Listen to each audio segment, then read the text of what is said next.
हम लोग क्या पढ़ने जा रहे हैं, परसेंट वेट बाई वेट।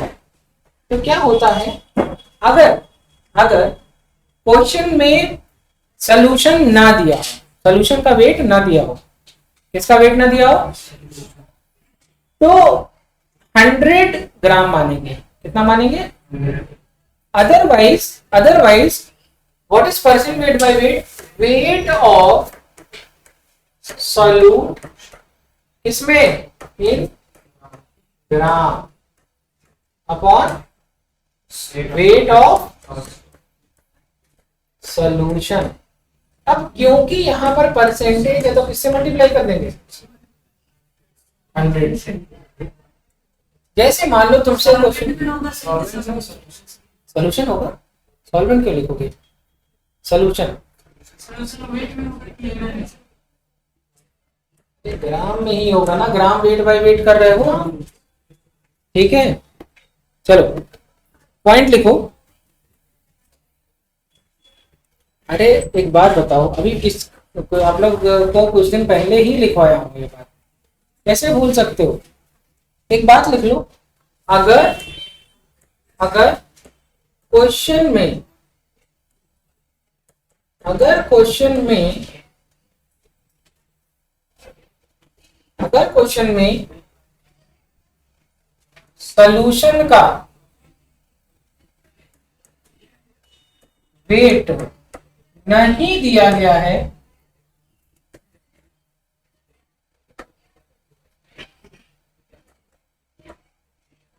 तो 100 ग्राम सॉल्यूशन मानेंगे। क्या मानेंगे, सॉल्यूशन का वेट कितना मानेंगे, 100 ग्राम। जैसे जैसे मान लो तुमसे कोई क्वेश्चन आया, 10% ग्लूकोज, 10% ग्लूकोज, इसका मतलब क्या है, इसका मतलब 10 gram glucose is present in 100 gram of solution. बात समझ में आ गई, नोट कर लीजिए। तो इसका मतलब क्या समझ में आया कि percent weight by weight is equal to उसका वेट अपॉन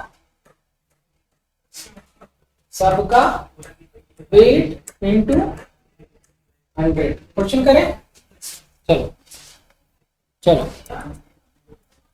ठीक है। अब मुझे एक बात बताओ, ऑक्सीजन का वेट कितना होता है, 16। ऑक्सीजन का वेट कितना होता है, और सोडियम का कितना होता है, कहेंगे सर 23 प्लस 16 प्लस 8 40, 16/40 इंटू 100, यही ना। तो आंसर कितना आ जाएगा, 46%, राइट, यही आ रहा है, नोट कर लीजिए। आया कि नहीं आया, एक क्वेश्चन और दे, तुमको आया बेटा, तो पूछेगा कौन, आगे आओ, आगे आओ तो पूछो भी, आगे आओ या बैठो, हम सिखाते हैं तुमको। सविता बेटा थोड़ा और शिफ्ट हो जाओ, बैठो वहीं बैठ जाओ। चलो अब देखो यहां तुमसे बोला है कि सोडियम हाइड्रोक्साइड, क्या दिया है, और सोडियम हाइड्रोक्साइड अक्सर करके आता है कि सोडियम हाइड्रोक्साइड। चलो दूसरे क्वेश्चन पे सिखाते हैं, चलो एक और क्वेश्चन लेते हैं, आप लोग भी सॉल्व करते रहोगे, ठीक है। NH2CO the question is NH2CO Saroj ये बताओ ये कौन सा कंपाउंड है, इसका नाम क्या है, यूरिया। क्या नाम है, यूरिया। क्या कहते हैं, यूरिया। और आपसे पूछ रहा है यूरिया में कितना परसेंट नाइट्रोजन है। क्या पूछ रहे हैं, एक यूरिया में कितना परसेंट नाइट्रोजन है, कोई बता पाएगा, तो लिख देखो, लिखो इतना तो लिखो तो सिखाए। ये देखो, ये पीछे कोई फॉर्मूला सिखाया था, जिसका परसेंटेज निकालना है उसका वेट लिखेंगे और सबके वेट से डिवाइड कर देंगे। नोट करो।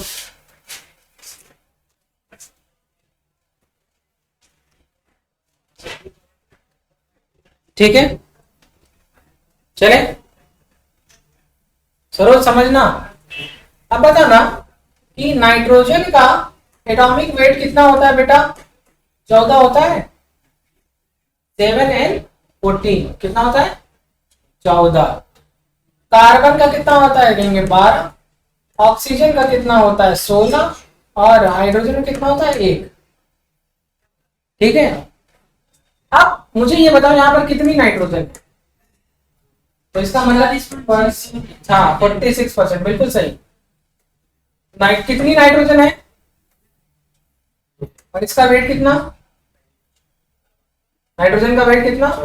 14 अपॉन ये हो गया 14। 2 हाइड्रोजन है, 1 हाइड्रोजन कितना होता है? 1, तो 2 का 1 कार्बन का कितना? 12। कितना? दिखा कि नहीं दिखा? 1 ऑक्सीजन का कितना? 1 ऑक्सीजन का कितना? 16। और फिर नाइट्रोजन का कितना? 14। और हाइड्रोजन का कितना? जरा ऊपर वाला जोड़ो, ऊपर वाला जोड़ो, देखो पूरा जोड़ो, इसको जोड़ो।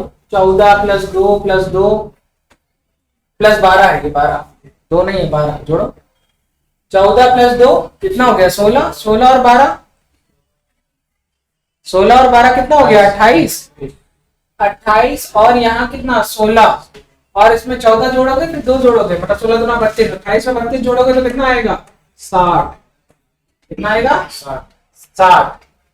तो ये नीचे समझ में आया? तो सबका वेट समझ में आया? अभी आया कुछ? क्या समझ में आया?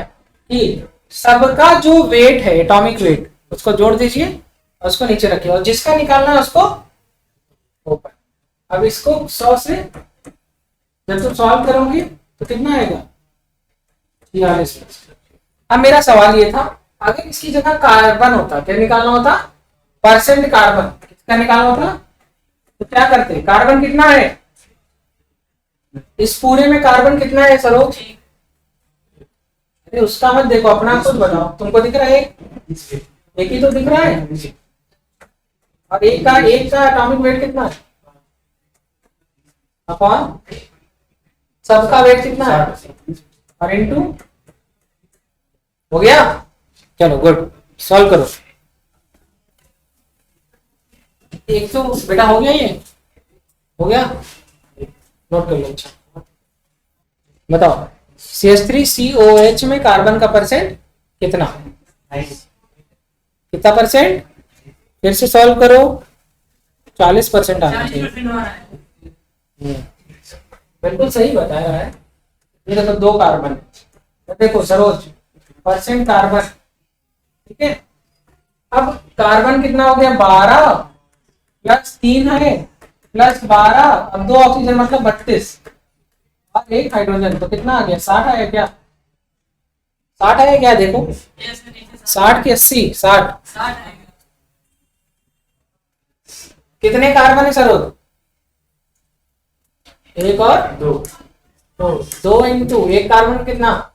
बस सॉल्व हो गया। ठीक है, जब इसको सॉल्व करोगे तो कितना आंसर आएगा? 40%। कितना आया? अरे भैया 240, 2400/60 नहीं तो होगा। अरे 6 4 जा 24, सॉल्व हो गया भाई। क्वेश्चन तो अगला वाला अच्छा है, ये तो मतलब ये सब तो मजाक चल रहा था। क्वेश्चन ये है द क्वेश्चन इज NaOH में Na2O का परसेंटेज बताइए। कह रहे सर आप नशे में हैं? नहीं, ठीक है चलिए बताइए। चलो इसमें एक नोट लिखो, इस क्वेश्चन को सॉल्व करने से पहले एक नोट लिखो। अब यहाँ पर देखो सोडियम हाइड्रोक्साइड में कितना सेंट्रल मेटल है, ये तो सोडियम में तो सेंट्रल मेटल है, तो देखो देखो पॉइंट लिखो, जितने सेंट्रल मेटल जितने हैं, देखो सेंट्रल मेटल जितने हैं उतने से मल्टीप्लाई कर देते हैं। देखो सेंट्रल मेटल जितने हैं उतने से मल्टीप्लाई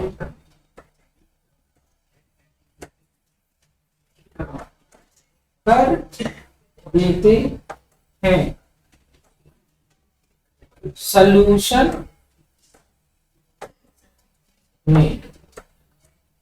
किसमें मल्टीप्लाई करते हैं ये भी तो पता हो। अब इधर देखो, इधर देखो, सोडियम हाइड्रोक्साइड में यही सोडियम सेंट्रल मेटल होता है। और आपसे जो क्वेश्चन पूछा गया है Na2O का परसेंट, तो Na2O में कितने सोडियम, 2, तो 2 का मल्टीप्लाई किससे कर दोगे? ठीक है, हो गया, नोट कर लियो। सरोज डर रहे हो तुम, तो आपको क्या निकालना है? Percent Na2O। इसका मतलब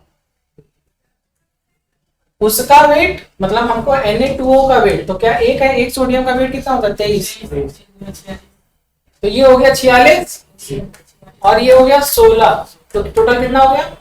6 6 12, 4 1 5 1 6, 62। और इसका मल्टीप्लाई आप 100 से करोगे। और कितने सोडियम है, तो सबका वेट में क्या करोगे? 2 इंटू सोडियम हाइड्रोक्साइड। एक सोडियम हाइड्रोक्साइड का वेट कितना होता है? 40। अरे भैया 23, 16 और 1 कितना हो गया? तो 2 इंटू 40। जब तुम इसको सॉल्व करोगे तो आ गया, नोट कर लीजिए। चलिए एक होमवर्क क्वेश्चन है आपके लिए।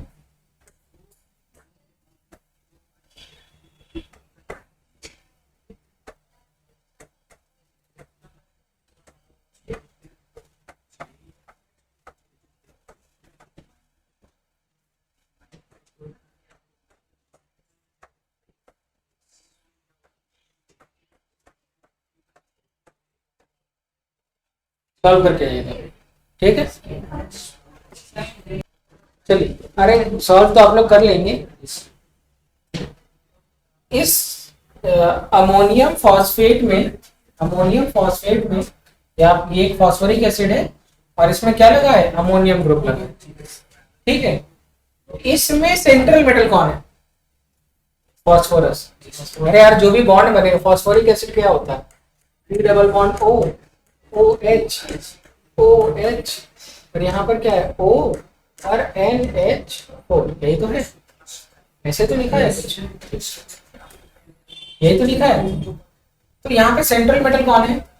फॉस्फोरस। अब क्वेश्चन को सॉल्व कैसे करेंगे? अगर घर पे आपको सॉल्व करना होगा तो क्या? बहुत अच्छा, 2 इंटू NH4 H2PO, यही कर दोगे। ये जो वेट आ जाएगा ये क्या आ जाएगा? सबका वेट। बस क्वेश्चन सॉल्व हो गया, ठीक है? चलिए, पढ़ाया था कल,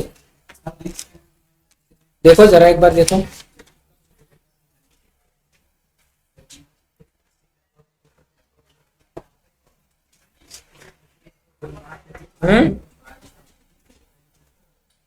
चलो, आज तुम लोग को 2 चीजें पढ़ानी है, 2-3 चीजें पढ़ानी है। पहला हम लोग पढ़ेंगे परसेंटेज, तो हम लोग पढ़ ही लिए। अब हम लोग पढ़ने जा रहे हैं एक बेसिक जो है ideal gas equation. Ideal gas equation खत्म कराने के तुरंत बाद मैं आपको पढ़ाऊंगा एम्पेरिकल फार्मूला और मॉलिक्यूलर फार्मूला कैसे निकालते हैं, और उसको पढ़ाने के बाद मैं पढ़ाऊंगा आपको स्टिकियोमेट्री, ठीक है? चल,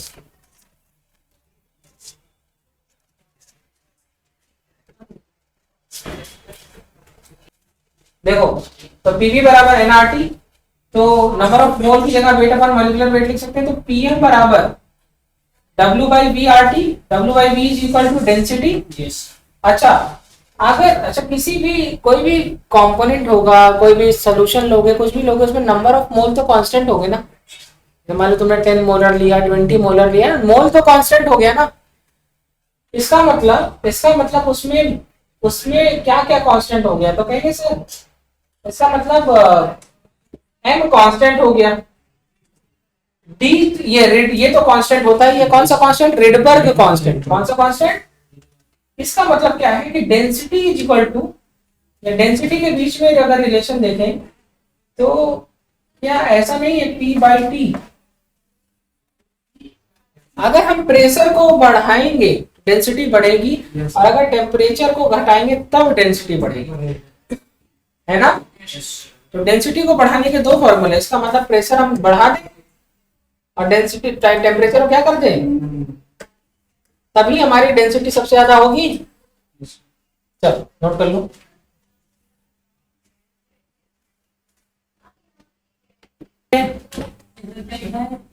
एट पॉइंट 314 और क्या है, R equal to 2 calorie. Calorie में हम क्या लेंगे? 2। आगे बढ़ जाओ। अब मेरी बात को समझिए, ये सारी बात आपको समझ में आ गई। एक क्वेश्चन आए, एक क्वेश्चन पूछे, और क्वेश्चन बहुत अच्छा है, मजा आएगी आपको। अब देखिए, एक फॉर्मूला होता है नंबर ऑफ मोल। तो क्या फॉर्मूला होता है? जैसे मान लो अगर एटम है या मॉलिक्यूल है, तो क्या होता है? भार अपॉन आणविक भार, दैट इज अगर मॉलिक्यूलर वेट, तो क्या हो गया? Gram weight upon molecular. इसी मॉलिक्यूलर वेट को हम m से लिखते हैं और इसी ग्राम वेट को हम W से लिख रहे हैं। तो एक आइडियल गैस की इक्वेशन होती है पीवी बराबर nRT। तो n की जगह हम वेट अपॉन मॉलिक्यूलर वेट रखें, R एक कांस्टेंट है और टेम्परेचर, ठीक है। अब यहाँ पर फॉर्मूला क्या है? इसी फॉर्मूले में हमने बस फेर बदल किया। हमने m को यहाँ ले आए और वॉल्यूम को यहाँ ले आए। तो वेट अपॉन वॉल्यूम क्या होता है? मास अपॉन वॉल्यूम क्या होता है? डेंसिटी, घनत्व, ठीक है। तो डेंसिटी होता है। तो फॉर्मूला क्या बन गया? Pm बराबर dRT। R क्या है? एक कांस्टेंट है। और अगर आप कोई लिक्विड ले रहे हो, कोई सोल्यूशन ले लो, कहीं कुछ ले रहे हो, तो एक बार सैंपल ले लिए तो उसमें नंबर ऑफ मोल भी तो कांस्टेंट होगा, या तो उसका मॉलिक्यूलर वेट भी कांस्टेंट होगा। चलो, इसका मतलब ये कांस्टेंट होगा, ये कांस्टेंट होगा। इसका मतलब डेंसिटी किस पर डिपेंड करेगी? प्रेशर और टेम्परेचर पर। तो इसको हटा दिया तो प्रोपोर्शन आ गया। तो density is proportional to pressure and temperature. अगर टेम्परेचर को घटाओगे तो डेंसिटी बढ़ेगी, अगर प्रेशर को बढ़ाओगे तो डेंसिटी बढ़ेगी। समझ में आ गया? एक बहुत ही प्यारा सवाल आपकी स्क्रीन पर, और सवाल बहुत सिंपल है।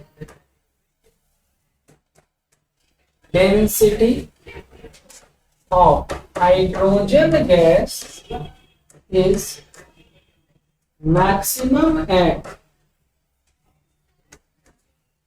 पहला ऑप्शन है 2 एटमॉस्फेयर प्रेशर है, 0 डिग्री सेल्सियस टेम्परेचर है। दूसरा ऑप्शन है 2 एटमॉस्फेयर प्रेशर है और 25 डिग्री सेल्सियस टेम्परेचर है। 1 एटमॉस्फेयर प्रेशर है, 0 डिग्री सेल्सियस, और चौथा ऑप्शन 1 एटमॉस्फेयर प्रेशर है, 25 डिग्री सेल्सियस टेम्परेचर। कौन है पहला? कौन कौन बच्चा बोल रहा है पहला? बिल्कुल सही जवाब। अरे डेंसिटी इज इक्वल टू क्या होता है? Is directly proportional to pressure upon, जहां प्रेशर सबसे ज्यादा, तो इस सारे में प्रेशर ज्यादा कहां पे? यहाँ ज्यादा है, यहाँ कम है। ये दोनों फॉर्मूला गलत हो गई बात, ये दोनों बात गलत हो गई।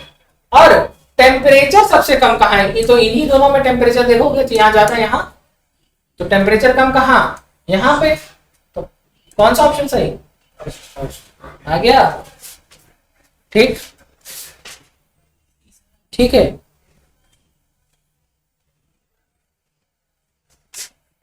ठीक है, अब देखो मोलर वॉल्यूम क्या होता है। सर मोलर वॉल्यूम की डेफिनेशन, इसके लिए पहले डेफिनेशन पता होना चाहिए। What is molar volume? It is volume occupied by 1 mole of gas, या जो भी पार्टिकल, ठीक है, volume occupied by 1 mole of gas. अच्छा, पी वी बराबर एन आर टी, एन की वैल्यू हो गई 1, और तो फॉर्मूला क्या हो गया, V is equal to N R T upon P, यही तो हुआ, और n की वैल्यू क्या हो गई 1, क्या हो गया आर टी अपॉन पी। कौन सा ऑप्शन, नोट करिए, उत्तर है। एम्पेरिकल फॉर्मूला और मॉलिक्यूलर फॉर्मूला में क्या अंतर है?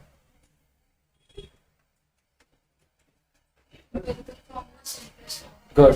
एम्पेरिकल फॉर्मूला क्या होता है, सिंपलेस्ट फॉर्मूला। जैसे कहीं लिख के आ गया हाइड्रोकार्बन, क्या लिख के आ गया, तो कहोगे सर सबसे छोटी हाइड्रोकार्बन CH4, उसमें CH2 जोड़ोगे तो C2H6, ठीक है, ऐसे जोड़ते जाओगे तो बनता जाएगा, दैट इज CH3CH3। दूसरा फॉर्मूला और छोटे और अलग लेवल पे बात करते हैं, जैसे सबसे छोटी शुगर कौन सी है, ग्लूकोज, कौन सी है, ठीक है। अब यहां देखना, जैसे CH2O like C6H12O6, सबको वह 6 से डिवाइड कर दो तो CH2O नहीं आएगा, क्या आएगा कि नहीं आएगा? तो ये जो सिंपलेस्ट फॉर्मूला बना, दिस इज एम्पेरिकल फॉर्मूला, और इसी सिंपलेस्ट फॉर्मूला में 6 से मल्टीप्लाई कर दोगे तो C6H12O6 नहीं आ जाएगा। तो ये जो बना वो क्या हो गया, मॉलिक्यूलर फॉर्मूला। तो हम ये जो वैल्यू है जिसको मल्टीप्लाई किया, इसको हम वैलेंसी बोलते हैं। क्या बोलते हैं, समझ में आया जनार्दन? नहीं, ठीक है, आसान है। तो एम्पेरिकल फॉर्मूला और मॉलिक्यूलर फॉर्मूला समझ में आया? हिंदी में क्या, ठीक है, करें आगे बढ़े। एक पेज इसमें ऐड कर लेते हैं, थोड़ा सा इसके बारे में लिखिए। तो यहाँ पेज ऐड कर दे रहा हूं।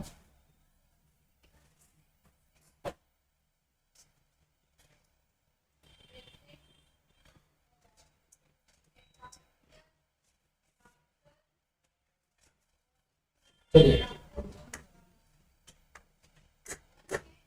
हेडिंग डालिए, एम्पेरिकल फॉर्मूला, ठीक है, और इसी को क्या कहेंगे सर, ये सिंपलेस्ट फॉर्मूला है। कैसा फॉर्मूला है, simplest.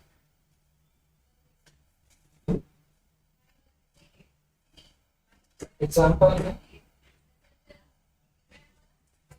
empirical formula is denoted by C2H4 N2O4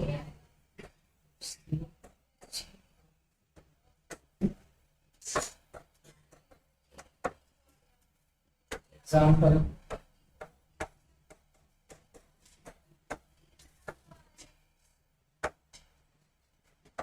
this is molecular formula glucose, ठीक है। यहाँ पर की वैल्यू क्या है 6, तो इसका एम्पेरिकल फॉर्मूला क्या होगा, CH2, अगर molecular formula is equal to n empirical. तो अगर हम एक एग्जांपल को देखते हैं, अगर हम यही एग्जांपल देखते हैं, अगर हम यही एग्जांपल को देखते हैं तो 6 इंटू CH2 क्या आ जाएगा C6, ठीक है, नोट करिए। ये n क्या है यहाँ पर, वैलेंसी फैक्टर या कॉमन फैक्टर, वैलेंसी फैक्टर, या कहीं कहीं पर इसी को कॉमन फैक्टर भी लिखते हैं। तो हमको क्या समझ में आया, सिंपलेस्ट फॉर्मूला का मतलब क्या है। अच्छा, ये वाला क्वेश्चन सॉल्व करोगे तो तुमको मेरी एक बात समझ में आएगी, ठीक है। अब ये पहला क्वेश्चन सॉल्व करोगे तब बताएंगे। ये क्वेश्चन है एम्पिरिकल फॉर्मूला, इसमें से कौन सा ऑप्शन एम्पेरिकल फॉर्मूला को रिप्रेजेंट कर रहा है, दर्शा रहा है। बताइए कोई लोग। तीसरा, मुझे भी तीसरा लग रहा है। तो इसका मतलब क्या होता है, तो इस बात को अगर मुझे आपको समझाना हो तो मैं कहूंगा वो छोटी से छोटी कॉमन वैल्यू जिसे क्या ना किया जाए और छोटा ना किया जा सके, उसी को हम क्या कहते हैं, एम्पेरिकल फॉर्मूला। वैसे देखो C2H4 को तुम काट सकते थे दो से ना, C2H2 CH2 आता था, तो ये एम्पेरिकल फॉर्मूला नहीं है। इसका मतलब N2O4 को NO2 डाल सकते थे और इसको डाल सकते थे C1, कितना हो सकता है C4H10, C4H10 क्या करता है इसका सिंपल क्या होगा C2H5, है ना। बात समझ में आई सर ये C1 है। इसको और काट सकते हो, नहीं काट सकते ना, तो यही सही आंसर है। मैं यही बताना चाह रहा हूँ कि यही आंसर है। गुड, पूछ रहे थे कि बता रहे थे। देखो पूछे भी क्या कि आंसर लगने लगा। इसको और डिवाइड नहीं कर सकते, तो यही क्या होगी, एम्पेरिकल फॉर्मूला। तो क्या हो गया कि मॉलिक्यूलर फॉर्मूला ग्लूकोज का दिया क्या होता है C6H12O6, इसका एम्पेरिकल फॉर्मूला क्या होगा, तो कहेंगे सबको 6 से डिवाइड कर दिया तो बचा क्या CH2O, यही इसका एम्पेरिकल फॉर्मूला है। इसका मतलब फॉर्मूला क्या बना, molecular formula is equal to N into empirical formula. Note करो।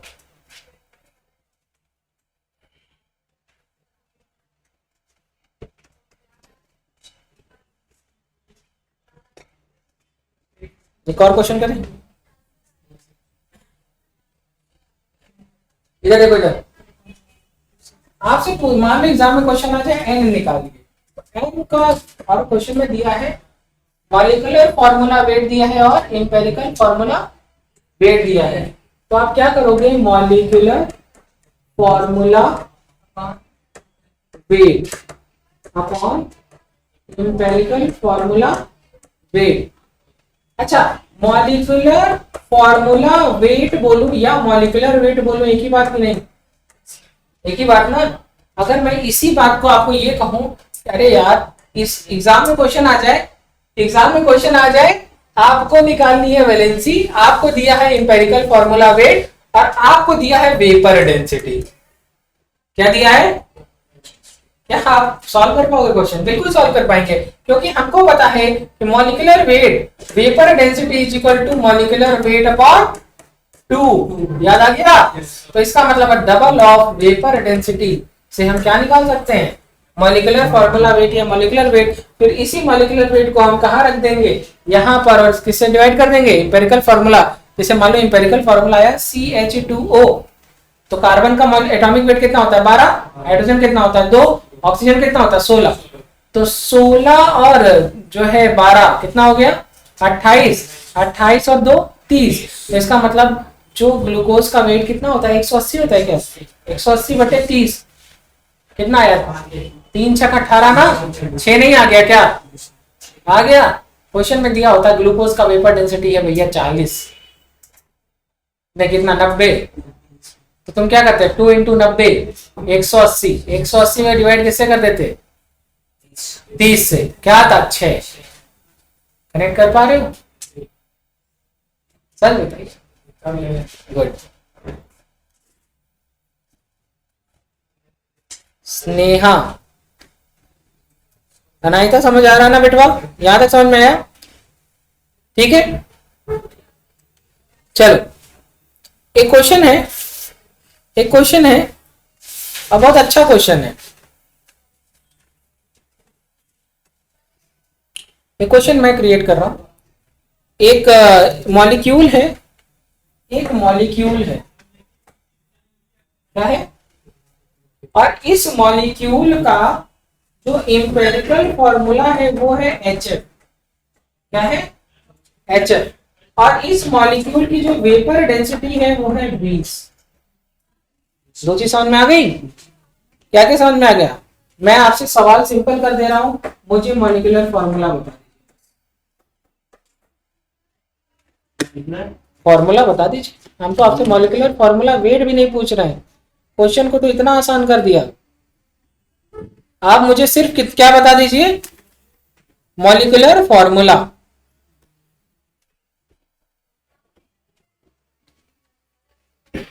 कोई बताएगा?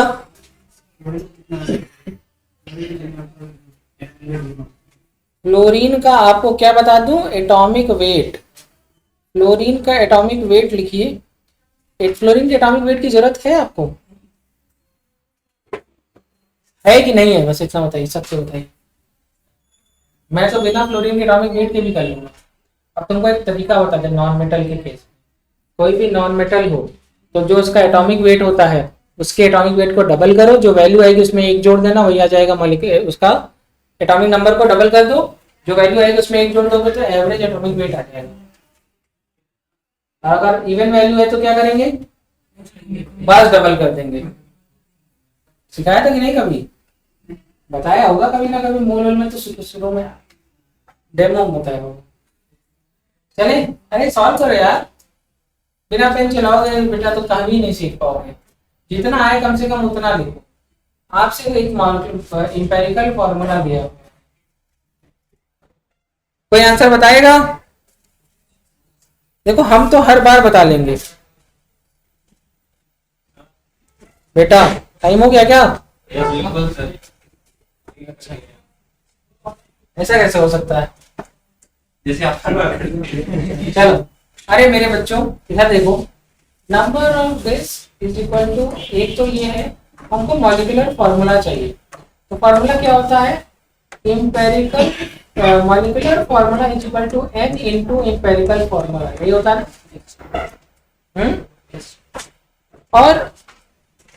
और क्या करना है, तो अब हमको क्या पता चल जाए कि हमारा काम चल गया, n, ठीक है।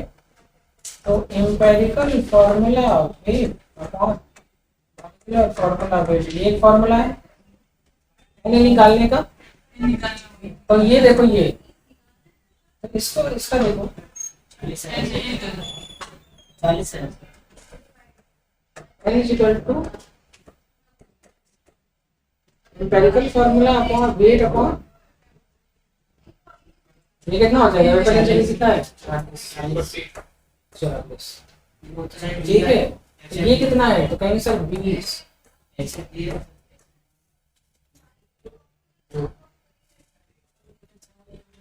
कितना आ गया,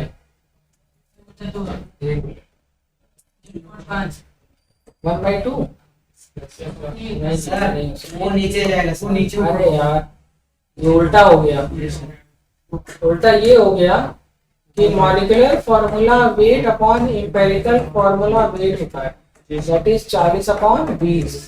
तो तुम सॉल्व करो तो कितना आंसर आएगा, 2। तो 2 into HF that is H2। चलो सर पूछ रहे थे, ठीक है, चलिए नेक्स्ट क्लास में इसी के आगे का पार्ट डिस्कस करेंगे। Okay, thank you.